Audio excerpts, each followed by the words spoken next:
अध्यक्ष महोदय, मैं आपके ज़रिए मंत्री जी को कुछ आंकड़े सुनाना चाहता हूं, इस सदन को कुछ आंकड़े बताना चाहता हूं।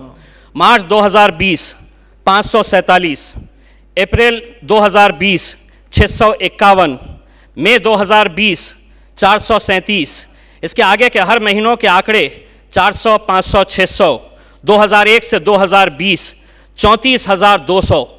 ये अध्यक्ष महोदय, ये सिर्फ आंकड़े हैं। मैं इसलिए ये कह रहा हूं कि अब ये आंकड़े किसी अखबार की सुर्खियां नहीं बनते, ना तो किसी टेलीविज़न के चैनल के अंदर इनका जिक्र होता है, क्योंकि ये आंकड़े इस मुल्क के अंदर किसानों की आत्महत्या आज भी कितनी हो रही है वो बताते हैं। ये हमारे लिए, हम सब के लिए बड़े शर्म की बात है।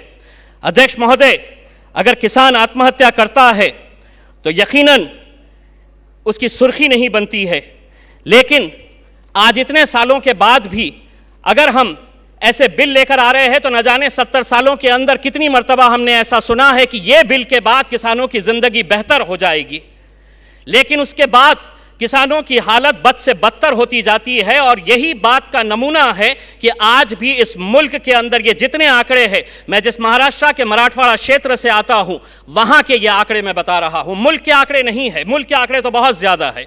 अध्यक्ष महोदय, मेरे महाराष्ट्र के अंदर आज किसान आंदोलन कर रहा है। ये प्याज का किसान है। मंत्री जी, वो कहता है कि ये प्याज मेरी है, मैंने पैदावार किया है इसे, आपने एक्सपोर्ट के ऊपर पाबंदी लगा दी है। क्या वजह है? महज किसान अगर 2 रुपये ज़्यादा कमा रहा है एक्सपोर्ट के ज़रिए, उसे अगर 10 रुपये अपनी पैदावार के ऊपर ज़्यादा मिल रहे हैं, तो क्यों सरकार ने इसके एक्सपोर्ट के ऊपर पाबंदी लगा दी है? और अगर आप उनके खिलाफ कानून लेकर आते हैं तो मैं सरकार से एक सवाल पूछना चाहता हूं कि आपके खिलाफ कौन कानून लेकर आएगा? जब कोरोना वायरस के दौरान इंटरनेशनल मार्केट के अंदर क्रूड ऑयल की कीमत $2, $3 प्रति बैरल हो गई थी, तो आपने पेट्रोल और डीजल के दाम नीचे नहीं किए थे, बल्कि धीरे धीरे बढ़ा दिए थे। अध्यक्ष महोदय, आज से 10 साल पहले मैं राजनीति में आने से पहले पत्रकार था। आपको याद होगा कि आज से 8-10 साल पहले प्याज की कीमत 50 रुपये से 60 रुपये तक की हो गई थी। हम उस वक्त जब किसानों के पास गए थे ये जानने के लिए कि किसानों को इसका कितना फायदा हुआ होगा, तो मंत्री जी, उस वक्त किसान की जो पैदावार थी प्याज की, उसकी कीमत उसे दी गई थी 12 रुपये से 15 रुपये, लेकिन मार्केट का रेट उस वक्त चलता था 55 रुपये से 65 रुपये तक प्याज की कीमत चली गई थी।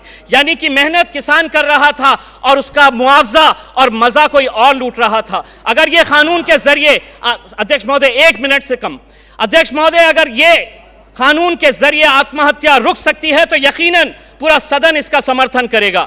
अगर इस कानून के जरिए अगर किसानों की जिंदगी बेहतर हो सकती है तो पूरा सदन इसका समर्थन करेगा। लेकिन हम जानते हैं कि यह कानून महज अपनी पीठ थपथपाने के लिए सरकार लेकर आ रही है, इसीलिए सरकार को एक और झूठ बोलने के लिए मैं बहुत बहुत मुबारकबाद पेश करता हूं।